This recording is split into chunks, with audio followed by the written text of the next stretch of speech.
From being one of the most accomplished F1 drivers to win 7 world championships, there's a lot you don't know about Lewis Hamilton. He was a child star. I bet nobody knew that the Lewis Hamilton was on Blue Peter as a kid. This might be surprising, but once you know what he was doing on the show, it'll make sense. So, the racer has had a love for cars ever since he could learn how to walk and talk. Isn't that so cute? Brace yourself for even more cuteness. His dad got him a little remote control toy car when he was just 5 years old, and the little guy fell in love with it. He went on to star in Blue Peter at 6 years old, where he raced a toy car for an episode. When I tell you he was a pro at that age, just believe me. In the episode, he was racing his car around a little track and telling the camera that it wasn't as easy as it looks. Back then, he had gotten into the hobby for about a year, and as we all know, it grew into a bigger passion for racing real cars. That too, on television. It's a classic case of being born with it, I guess. As he grew older, he started karting in 1993, rising to stardom in that field too. Now, tell me, it's very rare to see a 10-year-old break records, right? And not for Hamilton. He became the youngest driver to win the British Cadet Karting Championship, all while being 10 years old. He's not the only racing enthusiast in his family, though. This next one is an underrated but cool fact you never knew. His brother is also a racer. The Hamilton boys just love racing. His half-brother Nicholas is also an avid racer, so make sure you remember his name. It's a really sweet dynamic they've got with each other, and I'll tell you why. Nicholas suffers from cerebral palsy, and he started virtual racing a long time ago. And boy, he was amazing at it. Soon after, he managed to race for real, with a ton of help and support from his brother Lewis, who helped him train properly and showed him the ropes. Wish we all had brothers like him, right? Anyway, Nicholas competes in the British Touring Car Championship these days, and he doesn't let his condition get the best of him at all. In fact, he uses a specially modified car to help him race just as comfortably as anyone else. I, for one, am super happy about it because disability representation in sports is so low, when it definitely shouldn't be. Looks like Lewis is an amazing, supportive bro, and that shows you a lot about his character. Okay, but he's more than just a racer. He has a lot of cool interests and hobbies, so you'll want to hang tight for this next thing.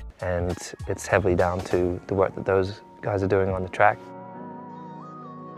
I mean, in 2009, Formula One really entered the hybrid era. We kind of were at the pinnacle of developing that technology, which is now in road cars today. The more and more we evolve those fluids, then push in that direction, particularly for sustainability. And it's quite cool to see that so many areas that we are working on are now starting to affect people's day-to-day lives. Since I was young, since I've been told from my teachers that I would never amount to nothing. The bullying or the things that you face, the adversity you face, the discrimination, and just continue to keep your head up, continuing to march on ahead towards your dream. He's a musician too. Whoa, double whammy right here. Sometimes people just expect a famous athlete or racer to just be good at that one specific thing they're known for. Well, throw those expectations out the window. Hamilton, first of all, unwinds by practicing his piano skills. Racing's not the easiest thing to do, and there's so much you gotta be aware of as a racer. You can bet your bottom dollar it all gets way too intense sometimes. Just like a prodigy, his idea of relaxing is to play the piano, and he excels at it. Did you know he even performed with Rita Ora, who posted a cute picture of the impromptu gig on her Instagram? As I mentioned before, he's also a singer. Piano's not his only strong suit in the music department either. You won't believe just how many songs he has recorded and produced on his own. Take a guess. Okay, I won't keep you waiting. It's 80. In fact, he has a set routine for it. It's not just a hobby, it's something he wants to work on consistently.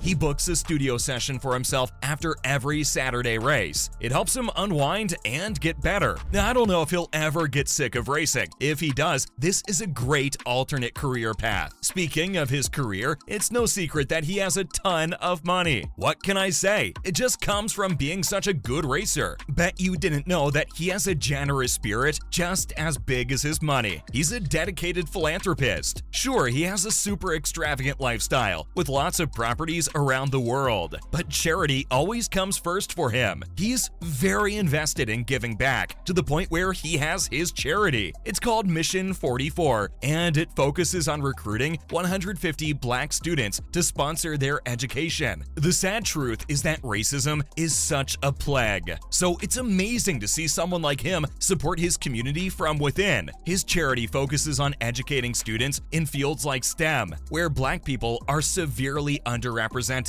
They're barely given a chance to participate or shine at all. As of yet, he has invested £20 million to help Mission 44 achieve its goals. That's not all though. It looks like he cares about all the children of the world too. He donates regularly to charities like the Honey Pot Children's Charity and Save the Children, to name a few. While we're talking about his many achievements, you gotta count school and college as one. I don't know about you, but it is a big deal. Plus, you won't believe who he went to school with. Ashley Young. You heard me. Young, the Premier League footballer, was in Hamilton's class in school. They went to John Henry Newman School in Stevenage, Hertfordshire, back in 2001. As for college, he graduated from a very prestigious university in the UK. You'd expect that from him, to be honest. The man is an all-rounder genius. It was Cambridge Arts and Sciences College, or CATS for short. Other than being an awesome educational experience, they nurtured his passion for racing. He does defy the stereotype of a dumb jock or racer. He wrote in his autobiography that CATS never questioned his love for racing and even encouraged it. What's more is the college is super well known for their outstanding A-level results. Nothing less than A+s and high B's, that's for sure. You'd also think that a college like this would have a pretty strict, all-academic vibe. Well, it didn't. Hope we all find environments like this one. Good for Lewis. Now that he's a full professional racer, you'd think he'd have to monitor what he's eating a lot. Well, yeah, that is true, but the man loves his pizza, that's for sure. More than the average person, though. As much as he loves racing cars, he did this with pizza. Participated in a pizza race. That competitive streak runs deep, y'all. He raced Nico Rosberg in a pizza eating contest, which is so cool because he also raced him on the track. This happened in 2000 when they competed to see who would eat the most pizza. It was crazy. They were shoveling 2 or more down their throats by each minute. The two have known each other since way back when they were kids, so it's no surprise that they developed a friendly rivalry with each other. Apparently, they used to race each other for everything, almost like they were siblings. Back then, it was always friendly. They'd laugh and wouldn't take it so hard if the other person won. Well, those are some things you never knew about Lewis Hamilton. Which one surprised you the most? See you next time.